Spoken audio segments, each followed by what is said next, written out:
നമ്മൾ വിചാരിച്ചാൽ ഒരാളെ മാറ്റിയെടുക്കാൻ പറ്റുമോ? ഒരാളെയും മാറ്റിയെടുക്കാൻ പറ്റില്ല.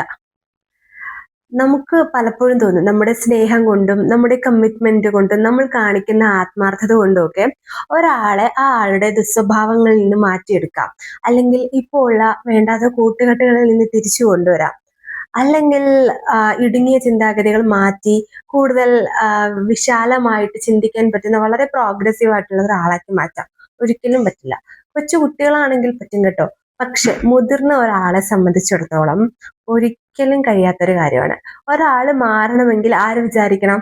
അവനവൻ തന്നെ വിചാരിക്കണം. അതായത് ഞാൻ മാറണം എന്നൊരു സ്ട്രോങ് ആയിട്ടുള്ള തോട്ട് എനിക്കുണ്ടാവുകയും ഞാൻ അതിനുവേണ്ടി വർക്ക് ചെയ്യുകയും ചെയ്താൽ മാത്രമേ എനിക്കൊരു മാറ്റം എന്നിൽ കൊണ്ടുവരാൻ പറ്റുള്ളൂ.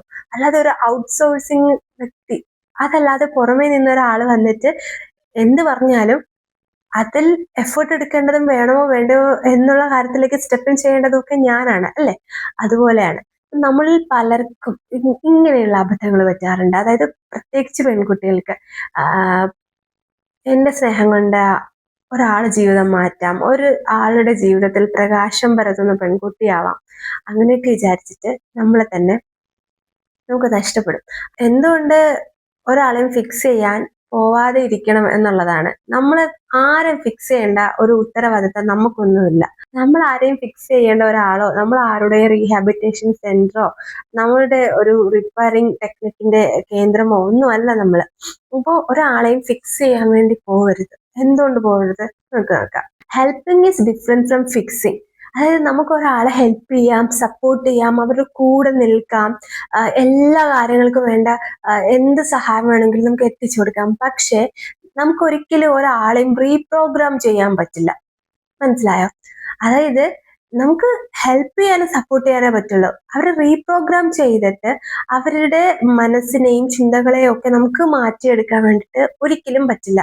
അവനവനുണ്ടാവുന്ന തിരിച്ചറിവിൽ നിന്നല്ലാതെ ഈ റീപ്രോഗ്രാമിംഗ് എന്ന് പറയുന്ന ഒരു കാര്യം ഒരു മനുഷ്യനിലും സംഭവിക്കില്ല.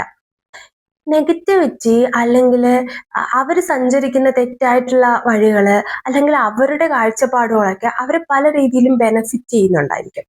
അതായത് റെസ്പോൺസിബിലിറ്റീസിൽ നിന്നിട്ട് മാറി നിൽക്കാൻ വേണ്ടിയിട്ട് ചിലപ്പോൾ അവർക്കത് ഹെൽപ്ഫുൾ ആയിരിക്കും. ഇവനോടൊന്നും പറഞ്ഞിട്ട് കാര്യമില്ല അല്ലെങ്കിൽ ഇവളോടൊന്നും പറഞ്ഞിട്ട് കാര്യമില്ല എന്ന് വെച്ചിട്ട് അവരുടെ ചുറ്റുമുള്ള കാര്യങ്ങളൊക്കെ വേണ്ട തരത്തിൽ നോക്കി നടത്താൻ മറ്റുള്ളവർ കൂടുതൽ ഇനിഷ്യേറ്റീവ് എടുക്കും. കാരണം ഓൾറെഡി അങ്ങനെയാണല്ലോ എന്നുള്ള ഒരു കാര്യം. ഇത് അവരെ സംബന്ധിച്ചൊരു ബെനിഫിറ്റ് ആണ്. കാരണം ഞാൻ ഇങ്ങനെ നടന്നാൽ ഈ കാര്യത്തിലൊന്നും ഞാൻ തലയിടേണ്ട ആവശ്യമില്ല എന്നുള്ള രീതി. അതുപോലെ തന്നെ പലരിൽ നിന്ന് സിമ്പതിയും പലരിൽ നിന്നും പലതരത്തിലുള്ള സപ്പോർട്ടും അല്ലെങ്കിൽ നിങ്ങൾക്കൊക്കെ കാണിക്കാൻ തോന്നി അതേ രീതിയിലുള്ള ഒരു അനുകമ്പയോ സ്നേഹമോ പ്രണയമോ ഒക്കെ കിട്ടാൻ ഈ ഒരു നേച്ചർ കാരണമായിട്ടുണ്ടാവാം. അപ്പം അതുകൊണ്ടും അവർക്ക് അവരെ സംബന്ധിച്ചിടത്തോളം ബെനഫിഷ്യൽ ആയിട്ടുള്ള ഒരു കാര്യത്തെ അവർ മാറ്റോ? അത് മാറ്റില്ല. നമ്മള് എന്തൊക്കെ കാണിച്ചു കൂട്ടിയിട്ടും ഒരു കാര്യമില്ല. ഈ ഒരു എന്താണ് ഇനിഷ്യേറ്റീവ്, നമ്മൾ എടുക്കുന്ന ഇനിഷ്യേറ്റീവ് ഇല്ലേ, നമ്മൾക്ക് അവരെ ഫിക്സ് ചെയ്യാം എന്നുള്ളത്, അവരുടെ എല്ലാ പ്രോബ്ലങ്ങളും നമുക്കങ്ങ് മാറ്റിയെടുക്കാം എന്നുള്ളത് ഗ്രാജുവലി ആ ഒരു റിലേഷൻഷിപ്പിനെ തന്നെ സ്ട്രെയിൻ ചെയ്യും. കാരണം നമ്മളെപ്പോഴും അങ്ങനെ മാറും ഇങ്ങനെ മാറും അപ്പം എന്ന് പറയുമ്പോൾ അവരെന്താണ് പറയുന്നത്? നമ്മളെപ്പോഴും അവരെ ഈ നല്ലൊരു വഴിയിലേക്ക് കൊണ്ടുപോകാൻ വേണ്ടി ഇൻഫ്ലുവൻസ് ചെയ്യാൻ ശ്രമിക്കുമ്പോൾ അവര് ഞാൻ ഇങ്ങനെയാണ്, ഇങ്ങനെയുള്ള എന്നെ അക്സെപ്റ്റ് ചെയ്യാൻ പറ്റുമെങ്കിൽ അക്സെപ്റ്റ് ചെയ്താൽ മതി, ഇതാണ് എന്റെ ശരി, ഞാൻ ഇങ്ങനെയാണ് എന്നുള്ള രീതിക്ക് സ്റ്റാൻഡ് എടുക്കാൻ ശ്രമിക്കുമ്പം അവിടെ നമ്മൾ തന്നെയാണ് പരാജയപ്പെടുന്നത്. ഗ്രാജുവലി ഈ ഒരു റിലേഷൻഷിപ്പ് ഒരുപാട് പ്രശ്നങ്ങളുള്ള ഒരു സ്ഥലത്ത് എത്തിപ്പെടും. കാരണം തുടക്കത്തിൽ നമ്മൾ ഇത്തരത്തിൽ പറഞ്ഞു കൊടുത്തിരുന്ന കാര്യങ്ങളൊക്കെ അവര് വളരെ നല്ല രീതിയിലായിരിക്കും ഉൾക്കൊണ്ടിട്ടുണ്ടാവുക. പക്ഷെ ഒരു ഘട്ടം കഴിഞ്ഞ് നമ്മളവിടെ സെറ്റ് ആയി കഴിഞ്ഞു, നമ്മൾ ഇനി അവരെ വിട്ടുപോകില്ല എന്നുള്ളൊരു തോന്നലെത്തുമ്പോൾ അവർ ആ ഒരു കംഫർട്ട് സോണിലാണ്. പിന്നെ ആ കംഫർട്ട് സോണിൽ നിന്ന് പുറത്തു വരണമെന്നില്ല. പിന്നെ നമ്മൾ പോസിറ്റീവായിട്ട് ഇൻഫ്ലുവൻസ് ചെയ്യാനൊക്കെ ശ്രമിക്കുമ്പോൾ അവർക്കത് ഫീൽ ചെയ്യുക മറ്റൊരു തരത്തിലായിരിക്കും. അതവരെ ട്രിഗർ ചെയ്യുകയായിരിക്കും ചെയ്യുന്നത്. സോ ഫൈനൽ റിസൾട്ട് എന്ന് പറയുന്നത് അത് അഫക്റ്റ് ചെയ്യുന്നത് നമ്മുടെ റിലേഷൻഷിപ്പിനെ കൂടെ ആയിരിക്കും. പിന്നെ നമുക്ക് തന്നെ തോന്നും ഇവരെ ഫിക്സ് ചെയ്യാം എന്ന് പറഞ്ഞ് ഇറങ്ങി തിരിച്ചത് എൻ്റെ തന്നെ ഒരു മണ്ടത്തരമായിരുന്നല്ലോ എന്ന് ഉള്ള ഒരു ചിന്തയിലേക്ക് നമ്മൾ എത്തിപ്പെടും. പറഞ്ഞു വന്നത് റിലേഷൻഷിപ്പ് എന്ന് പറഞ്ഞാൽ ഒരു മ്യൂച്വൽ വർക്കാണ്, അല്ലാതെ ഒരു റിപ്പയറിംഗ് ഷോപ്പൊന്നും അല്ല. ആരെയും റിപ്പയർ ചെയ്യണ്ട. ഒരുമിച്ച് ഗ്രോ ചെയ്യാൻ പറ്റുന്ന ഒരു സ്പേസ് ഉണ്ടാവുക. അതാണ് റിലേഷൻഷിപ്പ് എന്ന് പറയുന്നത്.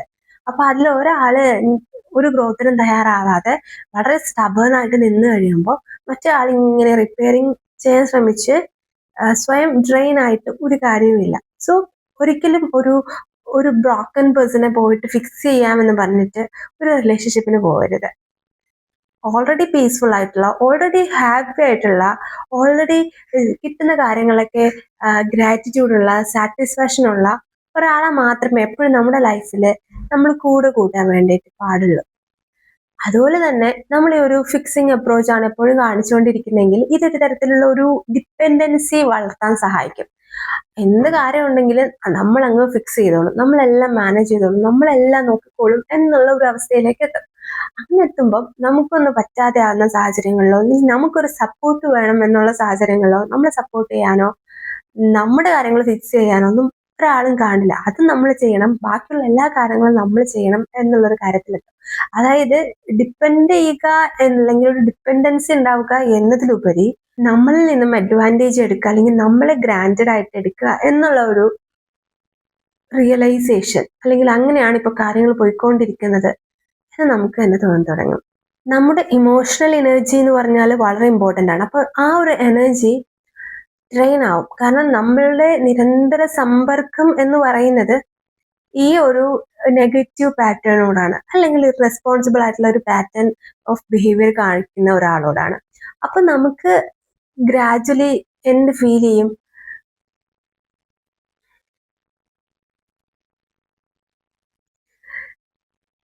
ബേൺ ഔട്ട് ആയിട്ട് ഫീൽ ചെയ്യും, അല്ലെങ്കിൽ നമുക്ക് ഒരുപാട് മൂഡ് സ്വിങ്സ് ഉണ്ടാവുന്നതായിട്ടും നമ്മുടെ കയ്യിൽ കാര്യങ്ങൾ നിൽക്കാതായിട്ടും ഞാൻ എന്തൊക്കെ ചെയ്തിട്ട് എന്താ, ഫൈനലി ഇതൊക്കെ ഇങ്ങനെയാണല്ലോ ഇതിന്റെ ഒരു ഔട്ട്പുട്ട് എന്നുള്ള ഒരു ഒരു ഡെസ്പറേറ്റ് മൊമെന്റില് വളരെ നിരാശാജനകമായിട്ടുള്ള ഒരു അവസ്ഥയിലായിരിക്കും നമ്മൾ എത്തിവിടുക.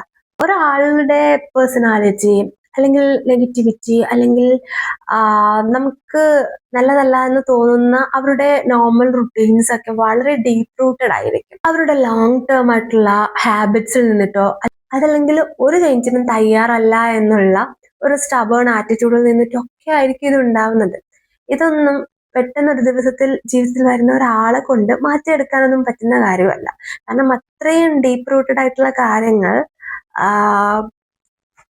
ഒരൊറ്റ ഓപ്ഷൻ ഉള്ളത് മാറ്റം. അതായത് ഏതൊരാളാണോ മാറേണ്ടത് ആ ആള് വിചാരിക്കുക, ആ ആള് റിയലൈസ് ചെയ്യുക.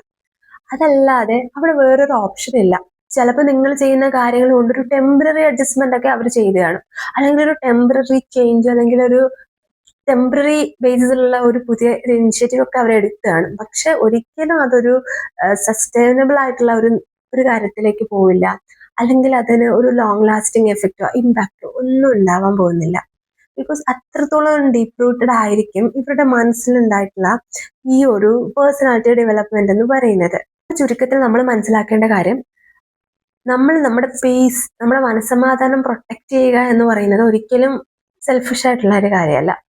കാരണം നമ്മളത് പ്രൊട്ടക്ട് ചെയ്തില്ലെങ്കിൽ നമുക്ക് വേണ്ടത് ഒരാൾ വന്ന് ചെയ്തു തരാൻ പോകുന്നില്ല, നമ്മൾ മാത്രമേ ഒറ്റയ്ക്കായി പോവാ. നമ്മളെ മനസ്സിലാക്കാൻ ഒരാൾ ഉണ്ടാവണമെന്നില്ല. അപ്പൊ അതുകൊണ്ട് തന്നെ നമ്മൾ എന്ത് ചെയ്യണം? നമ്മുടെ ആ ഒരു എനർജി നമ്മൾ പ്രൊട്ടക്ട് ചെയ്യണം. നമ്മുടെ പീസിന്റെ എനർജിയാണ് അത്, നമ്മുടെ മനസ്സമാധാനമാണ് നമ്മൾ പ്രൊട്ടക്ട് ചെയ്യുന്നത്. അത് പ്രൊട്ടക്ട് ചെയ്യണമെങ്കിൽ ഒരിക്കലും ആരെയും നന്നാക്കാനോ, ആരെയും ശരിയാക്കാനോ, ആരുടെയും ജീവിതം റിപ്പയർ ചെയ്യാനോ, അല്ലെങ്കിൽ ആരുടെയും ഒരു പുനരധിവാസ കേന്ദ്രമാകാനോ ഒന്നും പോവാതിരിക്കുക. എപ്പോഴും ഹെൽത്തി ആയിട്ടുള്ള റിലേഷൻഷിപ്പ് നമ്മൾ എന്ത് ചെയ്യണം?